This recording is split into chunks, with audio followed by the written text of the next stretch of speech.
The moment she first saw him, the air seemed to shift, as if the chandeliers themselves were holding their breath. The golden light bounced off the crystal prisms, throwing soft, dancing reflections across the polished marble floor. The room hummed with polite conversation, clinking glasses, and the occasional laughter of wealthy patrons. Yet amid all of it, her gaze locked onto him, and everything else faded. He moved among the tables with quiet certainty, carrying trays as if they weighed nothing, his shoulders straight, his steps precise, his presence understated yet magnetic.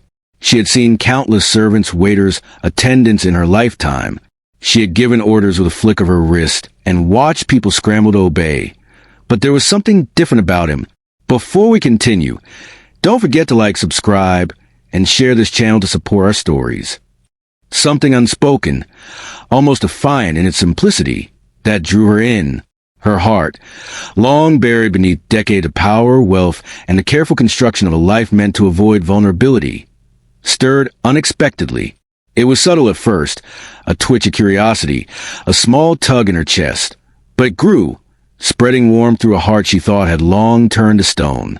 She found herself leaning forward slightly in her chair, listening more intently, noticing the way his eyes met others briefly, but never lingered longer than necessary, how his hands moved with confidence that came from knowing his own worth. He wasn't flashy. He didn't try to charm anyone. Yet the ease in his movements, the calm strength he radiated, made the world around him feel smaller, quieter, focused. She noticed it, and it unsettled her in the best possible way. The old billionaire lady had long been accustomed to control. The room, the people, the conversation, all of it was hers to guide, mold, and dominate if she wished. She had spent decades perfecting her image, curating her life down to the last detail. But sitting there in that golden light, watching him work, she felt something new, curiosity laced with admiration, tinged with vulnerability she had not experienced in years. Her lips parted slightly in a smile, unbidden, as he moved past her table to serve another guest. And then he laughed, a quiet, genuine chuckle at something another waiter had said, and it struck her like a chord, deep and resonant. She realized she wanted to hear that laugh again. She wanted to know what else lay behind the calm, confident exterior. As the evening stretched on, she found herself leaning back, pretending to observe the room while she actually watched him.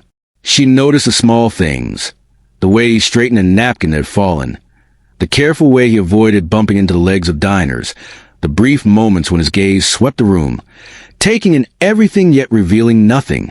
There was a dignity to him, an independence, that made her pulse quicken in a way money, jewels, and status had never been able to provoke. Other guests noticed too. There were whispers here and there, subtle glances toward her corner. Some smiled knowingly. Others were curious. But she did not care. She had never felt this drawn to someone in her life. Not since the days when she had been young and reckless, and certainly not since she had become the figure of wealth and power that everyone else deferred to. And then came the small moment that changed everything. The waiter approached her table with a tray, setting down her wine with a quiet elegance. Their eyes met, and for a heartbeat, the room seemed to vanish. She heard her own voice before she could stop it, soft but steady, trembling slightly. You have a way of making everything seem lighter." The word surprised even her. He inclined his head slightly, acknowledging her comment with a polite smile. But he said nothing, and in that silence, she felt a pull, a delicate tension that twisted in her chest. She wanted to say more. She wanted to reach out. She wanted him to feel the spark she did. When the evening drew to a close, she summoned courage she hadn't felt in decades. Her hand shook just slightly as she tapped her fingers against the edge of her crystal glass. The chatter of the room dimmed in her mind.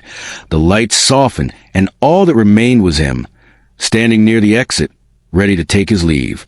She rose from her chair and gestured subtly for him to come closer. When he obeyed, moving with that same quiet strength, she felt a sudden, unaccustomed nervousness. Her voice, usually so commanding, wavered slightly as she asked, "Would you like to have dinner with me tomorrow?" The pause that followed was like the stillness before a storm. All eyes in the dining hall, perhaps unconsciously, turned toward them. The waiter's expression remained calm, composed, almost unreadable, but there was a subtle firmness in the way he held himself. He could have smiled, demurred, agreed. He could have bent for her wealth, her power, her reputation. But he didn't. Instead, he looked directly at her and said, simply, "I'm sorry, ma'am.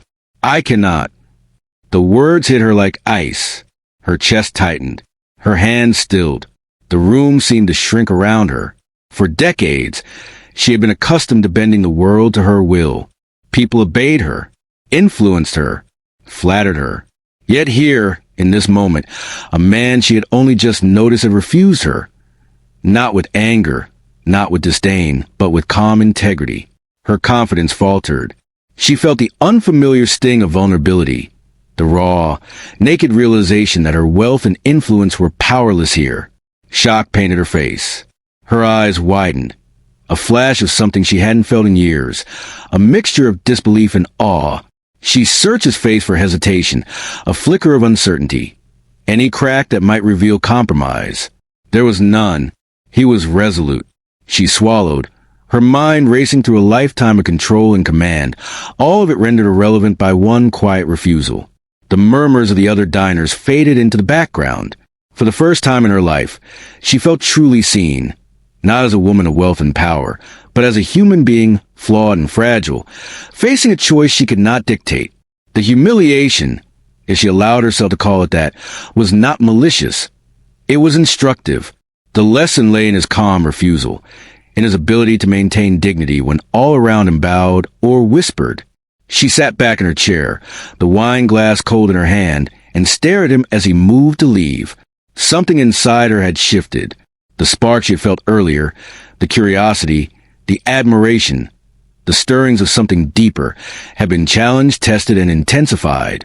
She realized that what she felt for him was no longer a casual fancy or passing intrigue. It was something more profound, rooted in respect, in recognition of his integrity, in the tension between her power and his autonomy. That night, as the chandeliers dimmed and the last guest departed, she remained seated, alone with her thoughts. She had power, influence, wealth. She had everything she had ever wanted in life. And yet, for the first time in decades, she understood what it felt like to want something she could not buy, command, or control. And she also understood that this young man, moving gracefully through a world with quiet strength and dignity, had ignited a fire in her that no jewel or mansion ever could. She felt awe, curiosity, and something dangerously close to hope. The evening had ended, but the spark had only just begun. The morning sunlight spilled across the marble floors of her mansion, but it brought no warmth to the billionaire lady's heart. She sat by the grand window, sipping coffee from a thin china cup, her hands trembling slightly despite the serene perfection of the room. She could still hear his words echoing in her mind, clear, calm, precise. "I'm sorry, ma'am. I cannot." The memory played on a loop. Sharper each time, she remembered the way his eyes had met hers without flinching, the quiet confidence in his refusal. It was not a rejection fueled by insult or disdain. It was a rejection rooted in principle, a steady refusal that neither flattered nor intimidated. And yet, for someone who had always commanded obedience, it stung more than any insult ever could. She tried to dismiss it at first. She busied herself with schedules, meetings, appointments, anything that might drown the memory of that calm, composed man who had the audacity to deny her. But no matter what she did, her mind returned to him. She pictured the way he moved through the dining hall, elegant and unassuming, and felt an inexplicable ache in her chest. The staff noticed her unusual quietness, her subtle glances toward the front of the house. They whispered softly behind closed doors, curiosity mixing with amusement. Even her assistant, who had long learned to read her moods like a book, approached with caution. "Are you feeling well, ma'am?" the assistant asked gently. She forced a small smile and nodded, but inside, a storm was brewing. By afternoon, her pride had become a simmering tension, tightening in her chest. She sat in her study, drafting a note to the young waiter. Her pen hovered over the page, unsure. Then she wrote. Then she rewrote. Her words were careful, crafted with the elegance only a woman of her status could command. "Your dignity is admirable. I would be honored to share a meal with you. Tomorrow, if you will allow me," she paused. Was it flattery? Was it manipulation? She wasn't sure. All she knew was that she could not ignore him, could not simply let the moment pass. Folding the note with deliberate care, she instructed a staff member to deliver it quietly, almost like a whisper of her intentions. Later that day, she sent a bouquet of rare roses, white and gold, the kind that were almost impossible to find, curated from the finest greenhouse in the country. She imagined the look on his face when he received them, and a small, irrational hope sparked inside her. Perhaps he would finally see her not as a powerful woman ordering her way through life, but as someone human, capable of warmth and sincerity. Yet, as the hours stretched into evening, her hope began to twist into a strange tension. She knew he had received the gestures, but he had not responded, not with anger, not with enthusiasm, not even with acknowledgement beyond his usual polite professionalism. He remained distant, untouchable, a quiet fortress built from his own principles. Her pride bristled in ways it had not in years. She paced the long halls of her mansion, heels clicking against the polished marble, muttering to herself, "Why won't he accept me? He doesn't understand who I am. He could have anything. Why not me?" Her words echoed off the walls, but there was no answer. The reflection in the tall mirror across the corridor showed a woman of power, beauty, wealth, yet her eyes were haunted with confusion. For decades, she had learned to bend the world to her will, to influence outcomes, to acquire whatever she desired. But here was a man who refused, and it shook her deeply, unearthing feelings she hadn't confronted in years. Uncertainty, humility, longing. Even the dinner that night, attended by the usual mix of elites, did nothing to calm the tension inside her. Guests whispered about her unusual attentiveness, noting how she watched the young waiter as he moved gracefully across the room, serving tables with careful precision. Staff exchanged knowing glances, amused by the unexpected drama unfolding. Some speculated quietly among themselves, while others simply observed with curiosity, sensing the unusual charge in the air. And through it all, she could not focus on the conversation, the food, or the laughter. Her mind was consumed by him, by the refusal, by the invisible line he had drawn between them. With each passing moment, the humiliation became a strange, unbidden companion. She had not been insulted, not publicly mocked, not challenged aggressively, yet she felt a raw vulnerability she had not known in decades. Every smile he offered to other guests, every polite nod, every subtle motion of independence reminded her of the power she could not wield. Her wealth, her influence, her reputation, all the tools she had used to navigate the world, were irrelevant here. She realized, painfully, that respect, affection, and love could not be bought or coerced. And in this stark realization, a seed of reflection began to grow. She began to observe him more carefully, noticing subtleties she had missed before. The way he maintained professionalism even when guests treated him carelessly, the way he kept his back straight under the weight of his responsibilities, the quiet dignity in his eyes. It became clear that his refusal was not born of pride or arrogance, as she had first assumed. It was principle, integrity, a personal line drawn with care and firmness. The clarity of it unsettled her. For a woman who had always equated control with power, this was a revelation. Someone could refuse her, politely yet firmly, and the world would not crumble. The tension inside her continued to grow, a strange mix of admiration and frustration.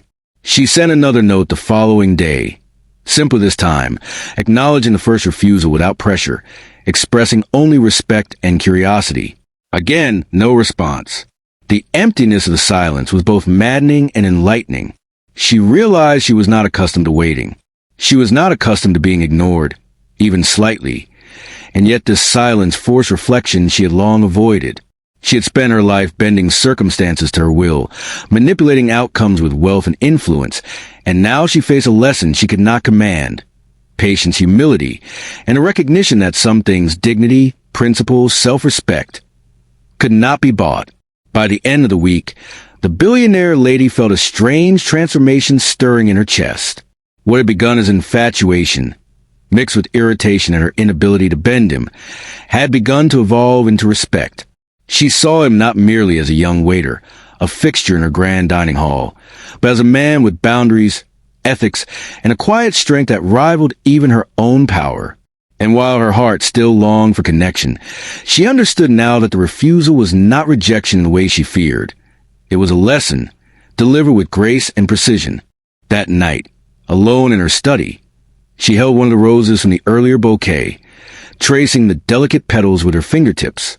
The beauty of the flower was real, tangible, yet it could not command obedience or affection, just as her wealth could not command his heart. She understood, for the first time, the distinction between admiration earned and admiration demanded. She realized that being denied, politely, respectfully, was not a mark of failure but a challenge to grow, to reflect, to recognize that dignity was something that transcended wealth, that self-respect was a true currency of human connection. As she leaned back in her chair, gazing out at the city lights twinkling in the distance, she felt the first stirrings of humility. Her world, carefully constructed, was still magnificent, but was incomplete without understanding the value of restraint, the power of principle, and the quiet strength that could stand unwavering in the face of influence. The sting of rejection had burned, yes, but it also opened a window she had long ignored, a chance to see the world from perspective she had never considered, not as a ruler commanding subjects, but as a human being learning from another. And in that quiet golden evening, as shadows lengthened, the mansion grew still. She knew one thing with certainty. The young waiter had taught her something that money could never buy, influence could never force, and beauty could never replace. Respect, integrity, and the courage to hold to one's principles were treasures far greater than her wealth. And while the story was far from over, a seed had been planted, a seed that would grow quietly in her heart, shaping the woman she would become in ways she could not yet imagine. Weeks had passed since the refusal, yet the memory of that quiet, firm "I cannot" haunted her every thought. She had tried to distract herself with the grand trappings of her life, jewels, art, endless appointments, but nothing filled the space left by the young waiter's calm integrity. She found herself watching him from afar, across dining halls, ballrooms, and corridors, noticing details she had missed before. The way he moved with careful purpose, the way he nodded to colleagues without condescension, the way he held himself steady under the gaze of wealthy guests who treated him as invisible. There was a dignity in him, unbought and unwavering, and it unsettled her. She realized that all her power, all her influence, had never given her the ability to command respect the way he did by simply being himself. It was a late evening when the revelation came. She had arrived at the restaurant under the pretense of reviewing a new menu, but in truth, she lingered in the shadows, curiosity gnawing at her. She saw him moving across the floor, trays in hand, tending to guests with calm precision. A clatter drew her attention. A tray had fallen from the hand of an elderly coworker, and the plates crashed to the ground, shattering the calm of the dining hall. He didn't rush. He didn't scold. He knelt beside her, gathering the pieces with patient hands, offering a soft, reassuring smile. There was no audience to impress, no wealthy patron to flatter. He helped her simply because it was the right thing to do. And in that simple act, she understood, the spark of understanding hit her, like a wave. She had mistaken his refusal for pride, perhaps even arrogance, but now she saw it clearly. This young man lived by his own code. His self-worth was not measured by approval, wealth, or flattery. His boundaries were unshakable because they were rooted in integrity. He had standards that no money could bend, no charm could sway, and no social power could intimidate. The realization was both humbling and electrifying. She felt the first pangs of humility in decades, her chest tightening, her eyes stinging. She had sought to command, to influence, to possess. And now she understood that what she had longed for, his attention, his acknowledgement, was something she could not buy or earn through status.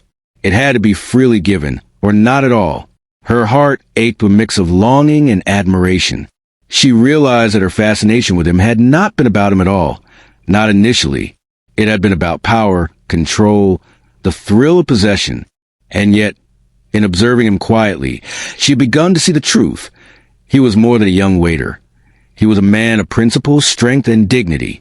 His refusal, once a sting to her pride, now felt like a mirror held up to her own soul. She had been humbled in the most exquisite way, taught a lesson that no fortune could provide. She felt pride, not in conquering or commanding, but in recognizing and respecting his unyielding character. That evening, after closing her study, she resolved to approach him differently. She would not bring jewels, flattery, or persuasion. She would not attempt to bend him to her will. She would offer only honesty, the acknowledgement of her error, and the respect he had always deserved. She found him in the quiet of the hall, stacking plates with the same calm precision that had captivated her weeks before. His movements were steady, unhurried, yet there was an unmistakable energy about him, a presence that radiated both humility and authority in equal measure. She cleared her throat softly, and he looked up, alert but unafraid. I understand now," she said quietly, her voice low and steady, stripped of the usual edge of command. It was the first time she had spoken to him without pretense, without expectation, without the weight of her fortune pressing upon the moment. He studied her for a heartbeat, expression calm, composed, then offered a small, respectful smile, a smile that acknowledged her growth, her humility, and the lessons she had learned. There was no warmth of romantic acquiescence, no spark of returned desire. There was only understanding, and that, she realized, was far more powerful than anything she could have commanded. She watched him return to his duties, graceful and unassuming, and felt a strange peace settle in her chest. The desire she had felt, once sharp, urgent, nearly painful, had transformed into respect, quiet admiration, and a recognition of true character. She had not won his affection, but she had gained something infinitely more valuable: insight. Insight into the nature of dignity, the weight of principle, and the quiet strength that comes from living by one's own moral compass. The lessons of humility, patience, and reverence for integrity pressed into her consciousness, reshaping the woman who had once equated wealth with mastery of the world. The moral revelation continued to deepen over the following days. She observed him with a careful eye, noting every act of fairness, every gesture of kindness to those around him.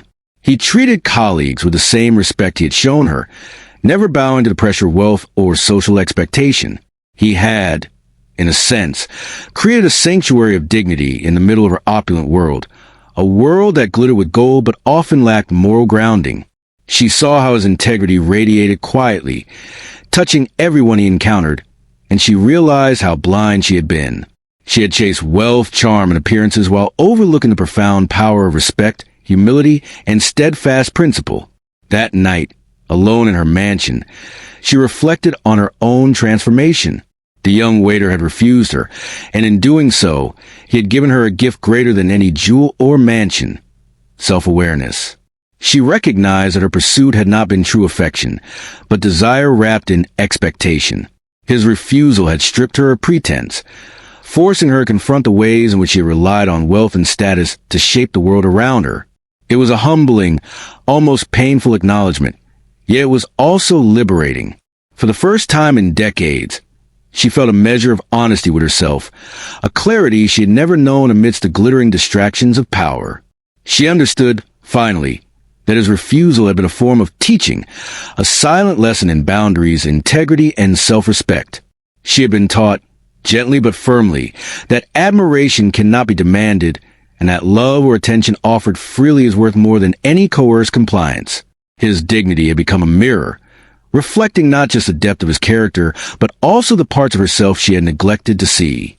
She felt both humbled and grateful. Her heart lightened even as it carried the ache of longing she had once mistaken for desire. As she stood by the window that night, gazing out at the city lights twinkling in the distance, she made a quiet vow to herself. She would no longer seek to possess what could not be owned. She would no longer mistake wealth and influence for true power.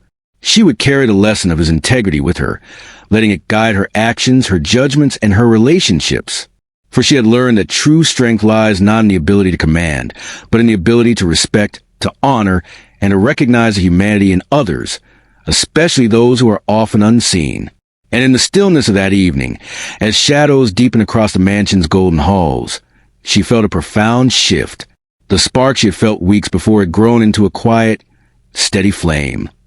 Not of romantic conquest, but of understanding, reflection, and moral awakening. She realized that she had been humbled by someone she had once underestimated, and in that humility, she had discovered a richness that wealth could never buy. The young waiter had not only preserved his dignity, but had expanded hers, teaching her that respect and integrity are treasures far greater than any fortune, and that the courage to maintain them defines a person far more than status ever could.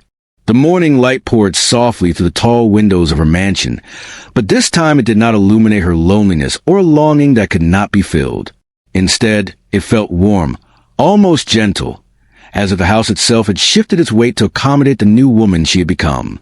She moved through the grand halls with a quiet lightness, her steps softer, her chest less burdened. The sparkle of her jewels and the glint of her gold furniture no longer defined her. They were ornaments to a life she had already begun to understand in a deeper way.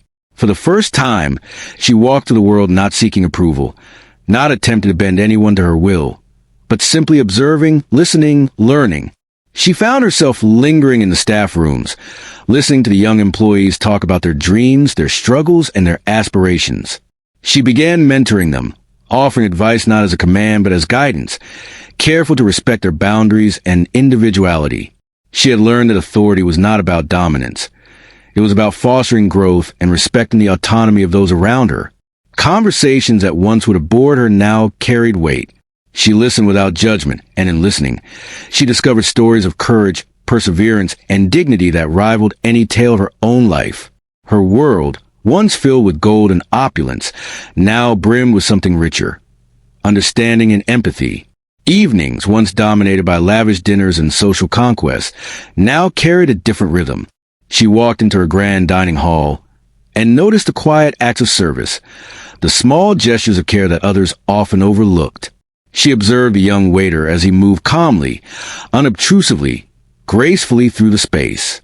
He treated everyone the same, with respect, patience, and attention, whether they were a wealthy guest or a new intern struggling to balance plates. And she saw the reflection of her own change in his integrity, his consistency, his refusal to compromise his principles. The lesson he had taught her was alive every day in the choices she now made: humility, patience, and the courage to honor others' dignity. There was a strange serenity in her heart she had never known. The ache of unfulfilled desire, the sting of refusal, had transformed into gratitude. She no longer wanted to bend him to her will. She no longer wanted to possess him or force his attention. Instead, she carried the lesson he had given her with quiet reverence. Love, she realized, had never been about ownership. It was about recognition. Seeing someone as they truly were, acknowledging their worth and respecting their choices. Even when the world told you they were beneath you, that understanding reshaped her interactions, her decisions, and the way she perceived power itself.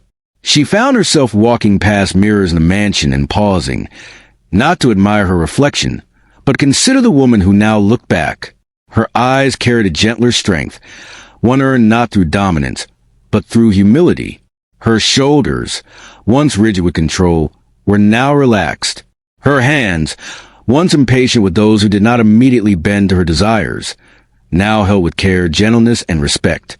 She realized that true authority was not about forcing compliance.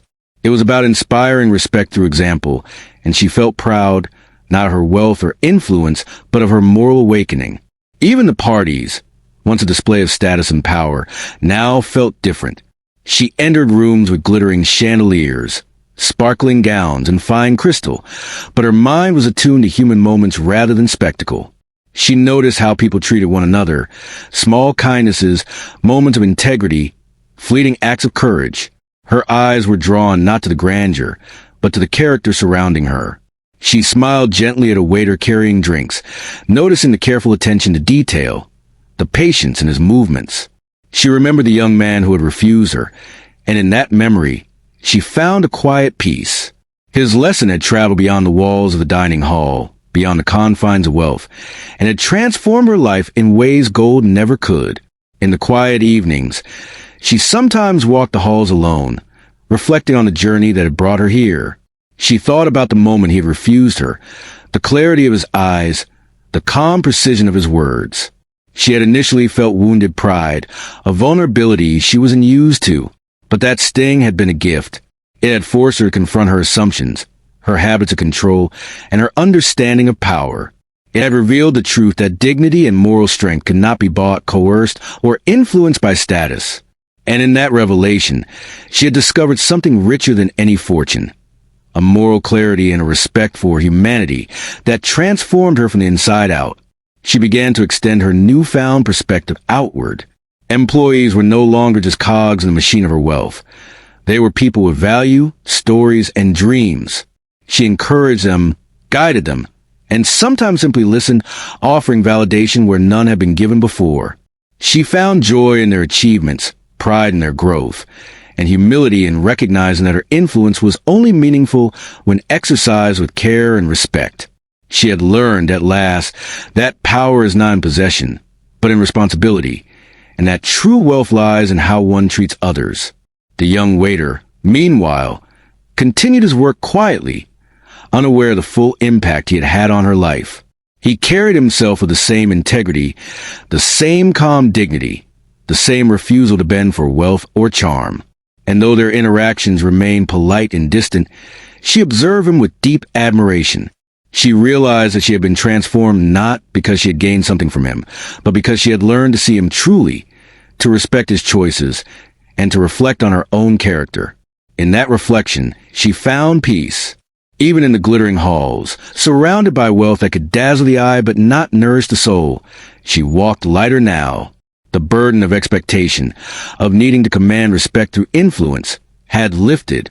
She no longer sought validation from the world, nor did she chase admiration for its own sake. She had discovered a deeper satisfaction, one that came from living in alignment with principle, humility, and moral clarity. She understood that life's true treasures were invisible: integrity, compassion, and the courage to honor the dignity of every person, regardless of station. And so, she moved through her days transformed. Each decision, each interaction, carried the quiet echo of his lesson. She no longer measured her worth by what others could give her, but by how she could act rightly, with respect and care. She had learned that rejection, when met with reflection, could become a profound teacher. That love, at its essence, was not possession but recognition. That dignity, once understood, had the power to shape a life far beyond wealth, far beyond status, far beyond control. As she stood one evening in the glow of her chandelier-lit halls, gazing across the polished marble floors, she felt a serenity she had never known. The young waiter had left an imprint on her soul, a lesson etched deep into her consciousness. He had shown her that the true measure of a person is not in what they own or command, but in how they respect themselves and others. The shock of his refusal, once a wound, had become a catalyst for transformation. She realized that the richest life is one lived with humility, patience, and reverence for the choices and dignity of those around us. In that realization, she finally understood some of life's most profound lessons come not from getting what you want, but from learning to respect the choices of others and finding humility within yourself. She had been humbled, transformed, and awakened. And in this awakening, she found a peace, a richness, and a lightness of heart that no wealth could ever buy.